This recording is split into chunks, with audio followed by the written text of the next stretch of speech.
है genius physics and mathematics classes में।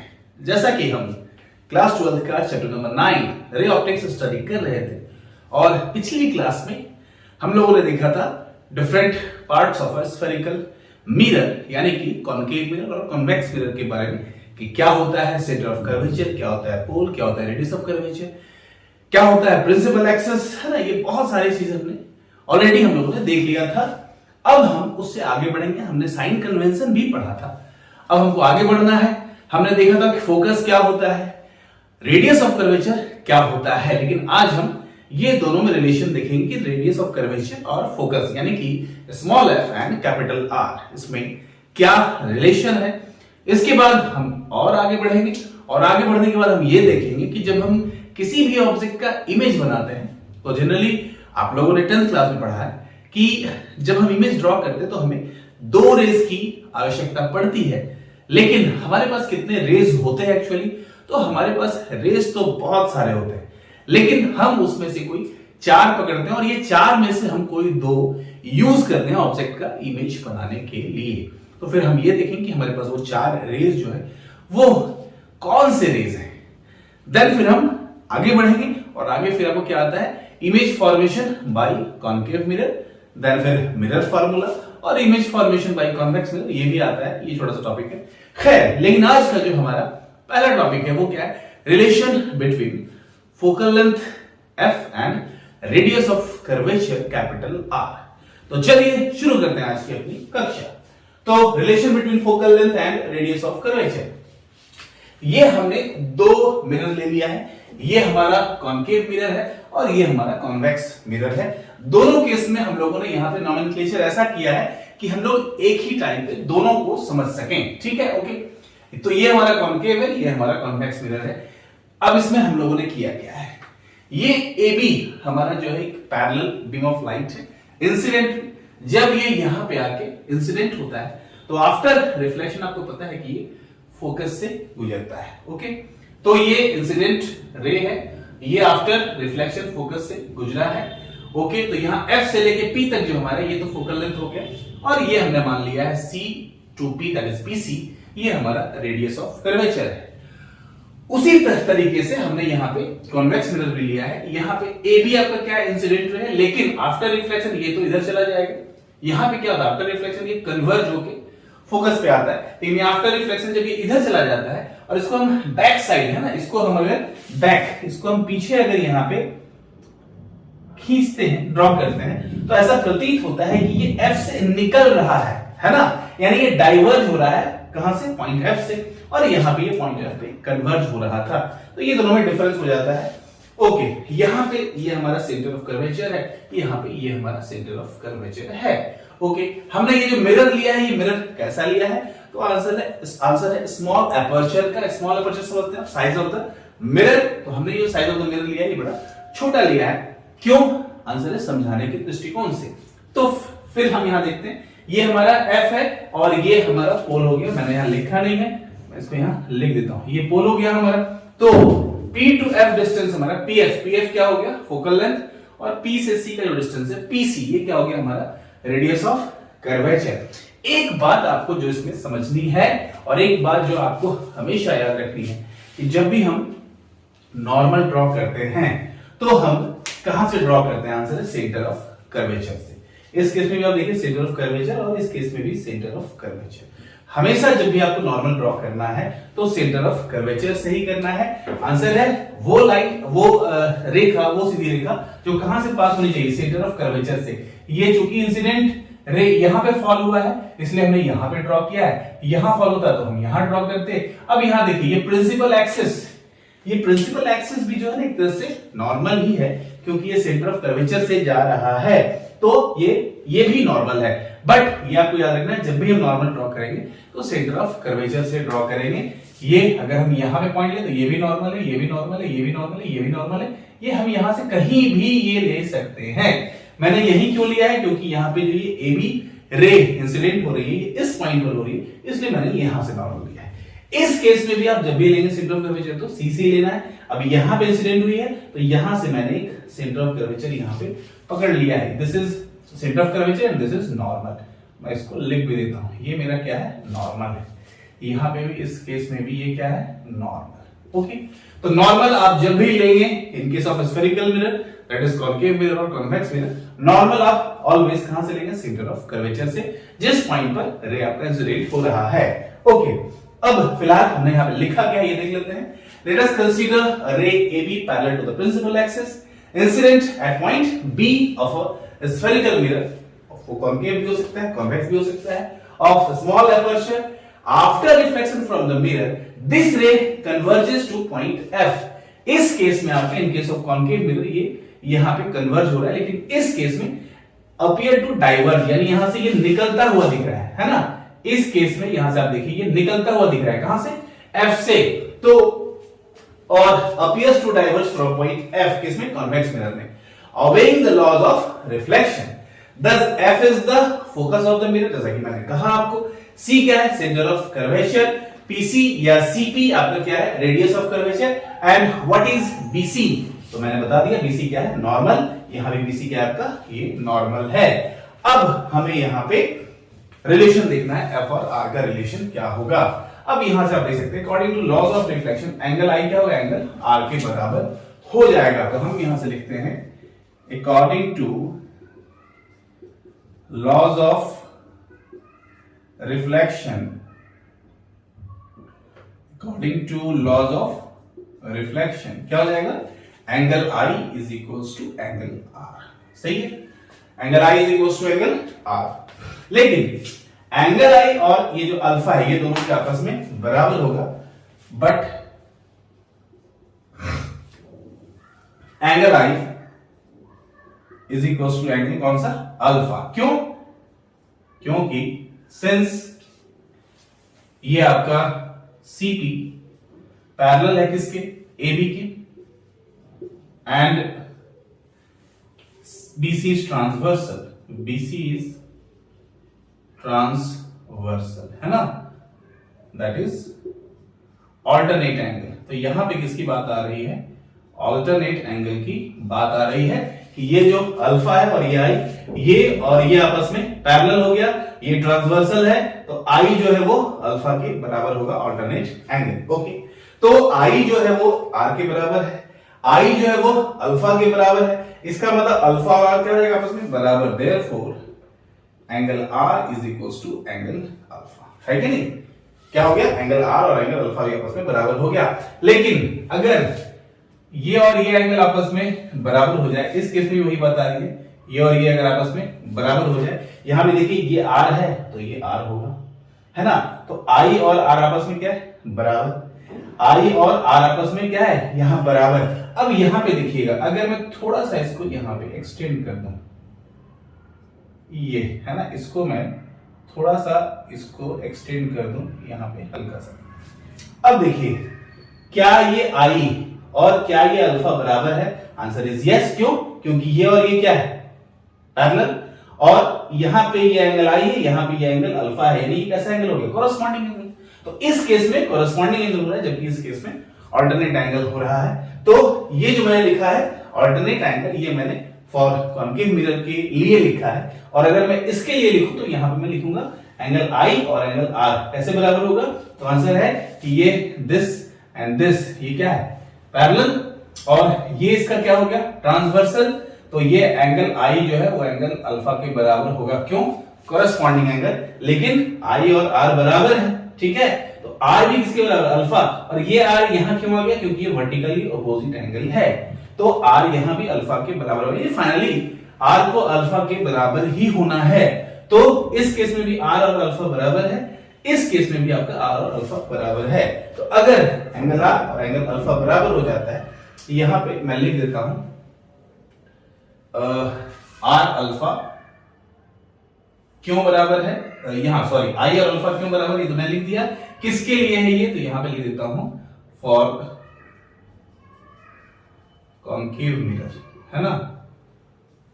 और इसी को मैं यहां पे एक चीज और लिख देता हूं कि for convex mirror, for convex mirror, ये क्या बन जाएगा आपका, कॉरेस्पॉन्डिंग एंगल, करस्पॉन्डिंग एंगल, है ना। तो इस केस में करस्पॉन्डिंग एंगल, इस केस में ऑर्डिनेट। खैर फाइनली आर अल्फा बराबर हो, अगर आर अल्फा बराबर है तो आपको पता है अगर एंगल्स बराबर हैं तो sides opposite to equal angles are also equal, तो ये CF और ये BF भी आपस में बराबर हो जाएगा। Therefore CF is equals to BF, दोनों केस में, है ना। यहां पे भी ये जो CF और ये जो BF है बराबर हो जाएगा। क्यों? तो फिर से इसका रीजन दे देते हैं, sides opposite to equal angles are also equal, correct है। तो CF और BF ये भी आपस में बराबर हो गया, और अगर CF और BF आपस में बराबर हो गया तो क्या होगा? तो आंसर है कि फिलहाल कुछ नहीं होगा, हमें कुछ यहां पे और भी करना होगा। क्या? मैंने कहा कि ये बड़ा स्मॉल एपर्चर का है, तो उस केस में अगर ये B जो है ये P के बहुत क्लोज हो जाए, है ना, तो इसको मैं यहां पे लिखता हूं कि फॉर स्मॉल एपर्चर, है ना, small aperture B is very close to P, है ना। B जो है वो P के बड़ा क्लोज आ जाएगा, तो उस समय BF अगर मान लीजिए B इस पॉइंट पर आ जाए, इस पॉइंट पर बहुत क्लोज यहां पे B आ जाए, ठीक है, ये लाइन अगर मिल जाए मुझे, तो आप देख सकते हैं B अगर मुझे यहां मिल जाए तो B और P क्या हो गया? बहुत क्लोज हो गया। तो ये BF किसके बराबर था? CF के। तो ये BF अगर ये बहुत क्लोज आ गया तो ये BF जो है वो CF के बराबर है, यानी कि BF और PF आपस में यहां बराबर हो जाएगा। क्यों? Because P and B are very very close to each other. तो मैं BF और PF को इक्वल लिख सकता हूं, very close to P, therefore BF is equals to PF हो जाएगा आराम से, BF और PF बराबर हो जाएगा। लेकिन BF किसके बराबर है? तो आंसर है BF तो CF के बराबर है, BF जो है वो CF के बराबर है, but BF is equals to CF, therefore ये दोनों आपस में बराबर हो जाएगा। कौन सा? PF बराबर CF, यानी PF और CF भी आपस में क्या हो जाएगा? इक्वल। और अगर PF दैट इज ये वाला हमें मिल गया PF और ये CF, ये अगर आपस में बराबर हो गया, तब यहां पे हम क्या लिख सकते हैं? नाम, है ना, नाम। अब बहुत आसान हो गया। PC को हम क्या लिख सकते हैं? तो PC को हम लिख सकते हैं PF प्लस CF, है ना, PF प्लस CF, और PF और CF तो आपस में क्या है? इक्वल है, तो मैं CF के प्लेस पे PF लिख सकता हूं, तो ये बन जाएगा PF plus PF, PF plus PF, और PF प्लस PF क्या हो जाएगा? 2PF, 2PF। PC क्या है? PC R है, 2PF क्या है? तो आंसर है स्मॉल f है, R is equals to 2F या फिर F is equals to R/2, ठीक है। यानी कि जो हमारा फोकल लेंथ है वो हाफ होता है रेडियस ऑफ कर्वेचर का, तो R is equals to 2F या F is equals to R/2। फिर से आप समझिए इसको एक बार अच्छे से, दोनों में। इस केस में याद रखिए ऑर्डिनेट एंगल की बात हुई थी जब I और अल्फा इक्वल हुआ था, यहां पे I और अल्फा जो इक्वल हुआ है ये कॉरेस्पॉन्डिंग एंगल की बात हुई है। फिर से हम लेते हैं I और अल्फा इक्वल है, I और R इक्वल है, तो R और अल्फा इक्वल हो जाएगा। अगर R और अल्फा इक्वल हो गया तो ये BF और CF इक्वल हो जाएगा। क्यों? Sides opposite to equal angles are also equal. और अगर ये एपर्चर बड़ा छोटा सा है तो ये P जो पॉइंट B आपका है, ये पॉइंट P के बड़ा नजदीक हो, जो मैंने यहाँ पे दिखाने की कोशिश की है, तो मैं BF और PF को बराबर कर सकता हूं। आपको पता है कि एंगल ये बड़ा छोटा बन रहा है, और एंगल जब छोटा बनता है तो ये BF और PF आपस में बराबर हो जाता है, मतलब मान सकते हैं अप्रोक्सीमेशन से। तो यहाँ पे मैं BF के प्लेस पे PF लिख सकता हूं, और चूंकि BF CF के इक्वल था तो ये हमारा PFB और CFB आपस में बराबर हो जाएगा। तो ये पूरा का पूरा PC जो होगा PF प्लस CF हो जाएगा, लेकिन CF तो PF के बराबर है, तो यहाँ पे CF के बदले मैंने PF लिख दिया। PF प्लस PF 2PF, यानी कि PC is equals to 2PF, PC capital R, PF small f, R is equals to 2F या F is equals to R/2। तो ये रिलेशन है किसके किसके बीच में? तो आंसर है कि focal length is equals to half of the radius of curvature, है ना। Focal length is equals to half of the radius of curvature. तो ये था हमारा relation between focal length and radius of curvature. अब इसके बाद जो टॉपिक लेने वाले हैं कि ऑब्जेक्ट का जो इमेज ड्रॉ करते हैं तो हमें वहां पे 2 रेज की जरूरत पड़ती है, लेकिन आउट ऑफ द 4 रेज हम वो 2 रेज लेते हैं। तो वो 4 रेज कौन कौन से हैं, चलिए हम ये देखते हैं, बट सबसे पहले इसको रब कर रहे हैं। अब हम देखते हैं rules for drawing images formed by spherical mirror. जब हम स्फेरिकल मिरर, कहने का मतलब है कॉन्केव मिरर या कॉन्वेक्स मिरर में जब हम ऑब्जेक्ट का इमेज ड्रॉ करते हैं तो वहां पे मैंने पहले ही कहा कि हमें वहां पे 2 रेज की जरूरत पड़ती है, लेकिन एक्चुअली हमारे पास रेज होते कितने हैं? आंसर है रेज तो इनफाइनाइट होते हैं, बट हम जो कंसीडर करते हैं वो हम 4 रेज कंसीडर करते हैं और उसी 4 में से हम कोई 2 यूज करते हैं। कौन सा है पहला रेज? तो फर्स्ट रेज यहां पे आपको दिख रहा है, ये है पहला इन केस ऑफ कॉन्केव मिरर और ये इन केस ऑफ कॉन्वेक्स मिरर। वो रे जो प्रिंसिपल एक्सिस के पैरेलल आती है और आफ्टर रिफ्लेक्शन फोकस से गुजरती है ना? Ray incident ray parallel to the principal axis and after reflection passing through the focus. इसी की अगर मैं बात करूं कॉन्वेक्स मिरर में तो ये पैरेलल तो आ रही है, बट ये जब इधर चली जाती है तो ऐसा लगता है अपीयर्स टू डाइवर्ज, कहां से? फोकस से, कि ये फोकस से निकल रही है, यानी ये डाइवर्ज कर रही है फोकस से।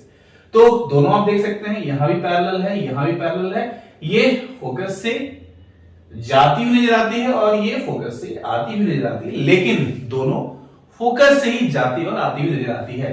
तो पहला, जब भी कोई रे पैरेलल टू प्रिंसिपल एक्सिस आएगी तो या तो वो फोकस से जाएगी इन केस ऑफ कॉन्केव मिरर, या ऐसा लगेगा कि वो फोकस से निकल रही है। ठीक है, ओके। तो फर्स्ट आपको रे लेना है, कौन सा? Parallel to principal axis. Second में हम लोग आते हैं, ये जो रे है ये फोकस से पहले गुजरती है एंड आफ्टर रिफ्लेक्शन ये प्रिंसिपल एक्सिस के पैरेलल हो जाती है।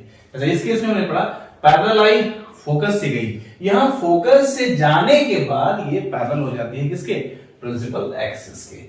इसी को हम यहां भी देख सकते हैं कि एक रे ये आ रही है, ऐसा लग रहा है कि कहां से जाएगी?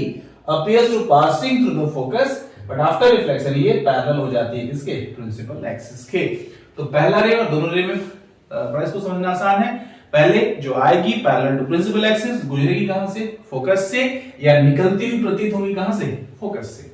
यहां पे फोकस से जाएगी और पैरेलल टू प्रिंसिपल एक्सिस हो जाएगी। इस केस में भी ये फोकस से जाती हुई नजर आती है, लेकिन आफ्टर रिफ्लेक्शन ये प्रिंसिपल एक्सिस के पैरेलल हो जाती है।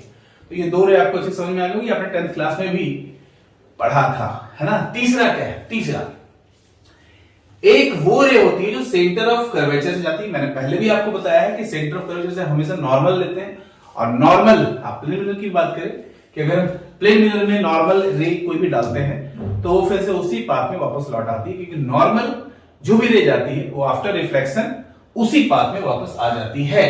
तो यहां भी ये जो सेंटर ऑफ कर्वेचर से जा रही है ये नॉर्मल ही है, तो ये आफ्टर रिफ्लेक्शन ये वापस ये आ रही थी, आफ्टर रिफ्लेक्शन इसी पाथ पे चली जाती है। अगर मैं कॉन्वेक्स मिरर की बात करूं तो ये कहां से जाती हुई प्रतीत हो रही है? तो आंसर है सी से। तो आफ्टर रिफ्लेक्शन ये इसी पाथ पर वापस चली जाएगी, है ना? इसी पाथ पर वापस मुड़ जाएगी। ये 3 रे आप लोगों ने ऑलरेडी पढ़ा है। चौथा रे हमारे पास जो है, यहां फिलहाल इसको मैंने सिर्फ किसके लिए बनाया है? तो आंसर है ये मैंने कॉन्केव मिरर के लिए बनाया है। कॉन्वेक्स के लिए भी आप इसको आराम से समझ सकते हैं। ये रे आई कहां पे? पोल पे, और फिर ये चली गई यहां से, यानी कि ये लॉ ऑफ रिफ्लेक्शन को ऑबे करती है। जितना एंगल से आती है, जितनी एंगल से ये पोल पे आके इंसिडेंट होती है, उसी एंगल से ये फिर वापस रिफ्लेक्ट करके निकल जाती है। तो ये रे पे भी आप कंसीडर कर सकते हैं। कभी कभी ये बड़ा इंपॉर्टेंट हो जाता है फिगर के लिए। और एक दूसरा अगर मैं बात करूं इसी केस में, जैसे फॉर एग्जांपल ये मेरा कॉन्वेक्स मिरर है ना? This is my convex mirror. ये रे आई और आफ्टर रिफ्लेक्शन कहां से चली गई? आंसर है ये angle I and this one is angle R. ये भी यहां पे हो सकता है। तो ये कॉन्केव के लिए और इसमें आप कॉन्वेक्स के लिए समझ सकते हैं। तो ये हमारे पास 4 रेज है और इस चारों में से हम कोई भी 2 को लेकर अपना ऑब्जेक्ट का जो इमेज है वो बना सकते हैं। फिर से याद कर लीजिए, पहला रे प्रिंसिपल एक्सिस के parallel and after reflection passing through focus or appears to diverge from focus. Second one is passing through focus and after reflection becomes parallel to principal axis. यहाँ पे appears to passes through focus and after reflection becomes parallel to principal axis. ये passing through center of curvature and after reflection reflects back in its own path because this is normal ray. इस case में भी appears to passing through the center of curvature and after reflection क्या होगा, ये अपने पथ पे अपने पाथ पे वापस लौट आएगी, bounces back in its own path.